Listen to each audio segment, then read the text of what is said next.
Hello friends, welcome back to our channel. పాక్తో ఉద్రిక్తతలు అంతకంతకు పెరుగుతున్న నేపథ్యంలో భారత్ తాజా రష్యా నుంచి ఇగ్లా-ఎస్ క్షిపణులను దిగుమతి చేసుకుంది. అత్యవసర సందర్భాల్లో ఆయుధ సేకరణగా ఆర్మీ స్వల్ప శ్రేణి క్షిపణులను దిగుమతి చేసుకుంది.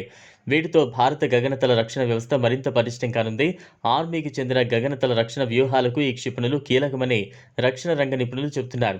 కొన్ని వారాల క్రితం వీటిని దిగుమతి చేసుకున్న ఈ క్షిపణులను ఇప్పటికే సరిహద్దు వద్దకు తరలిస్తున్నారు. మొత్తం 260 కోట్ల విలువైన క్షిపణులను ఆర్మీ దిగుమతి చేసుకుంది. వీటిని పశ్చిమ సెక్టార్లో మోహరిస్తున్నారు. ఫైటర్ విమానాలు, హెలికాప్టర్లు, డ్రోన్ల నుంచి ఈ క్షిపణులు రక్షణ కల్పిస్తాయని డిఫెన్స్ వర్గాలు తెలిపాయి.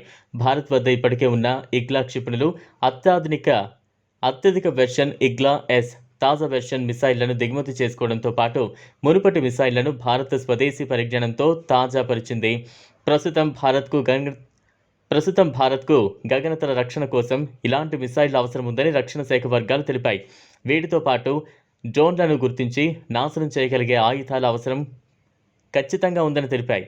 పాక్ ఆర్మీకి చెందిన యూఏవీలతో పశ్చిమ సెక్టార్లో ముప్పు ఉన్న నేపథ్యంలో గగనతల రక్షణ వ్యవస్థ అవసరం పెరిగిందని వెల్లడించాయి.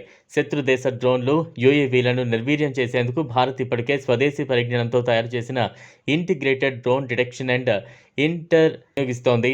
ఈ వ్యవస్థలో 8 కిలోమీటర్ల పరిధిలోని డ్రోన్లను గుర్తించడం, పనిచేయకుండా చేయడం, పక్కదారి పట్టించడం లేదా నేరుగా దాడితో నిర్వీర్యం చేయొచ్చు. పై నేరుగా లేజర్ కిరణాలు ప్రసరింపజేసి ధ్వంసం చేసే వ్యవస్థ కూడా ఇందులో అందుబాటులో ఉంది. భారీ డ్రోన్లు, క్రూయిజ్ మిసైళ్లు, విమానాలను నేరుగా నిర్వీర్యం చేయగలిగే ఆయుధాలను కూడా డిఆర్డీఓ అభివృద్ధి చేసింది.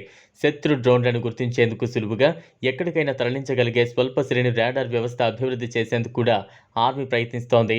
ఇదిలా ఉండగా దాయాది దేశం పాక్ కూడా భారీ షాక్ ఇచ్చింది. భారత్ ఆ దేశం నుంచి దిగుమతి చేసుకునే అన్ని వస్తువులపై నిషేధం విధించింది. పాకిస్తాన్ నుంచి లేదా పాకిస్తాన్ దేశం మీదుగా వచ్చే అన్ని వస్తువులపై ఈ నిషేధం తక్షణమే అమల్లోకి ఉంటుందని భారత విదేశీ వాణిజ్య డైరెక్టరేట్ జనరల్ మే 2న ఆదేశాలు జారీ చేశారు. అవుతున్న పొరుగు దేశానికి ఇది భారీ దెబ్బ అని చెప్పాలి. డీజీఎఫ్టీ ఆదేశాల ప్రకారం ఇకపై పాకిస్తాన్ నుంచి నేరుగా లేదా పరోక్షంగా వచ్చే అన్ని వస్తువులపై ఈ నిషేధం అమల్లో ఉంటుంది. జాతీయ భద్రతా ప్రయోజనాలను దృష్టిలో ఉంచుకుని నిర్ణయం తీసుకున్నట్లు భారత్ తెలిపింది. ఒకవేళ ఈ నిషేధం నుంచి మినహాయింపు పొందాలంటే ప్రభుత్వం నుంచి ముందస్తు అనుమతులు తీసుకోవాలని ఆదేశాల్లో పేర్కొంది. ఈ వీడియో మీకు నచ్చినట్లయితే లైక్ చేయండి, షేర్ చేయండి, ఛానల్ను సబ్స్క్రైబ్ చేసుకోండి. Thanks for watching.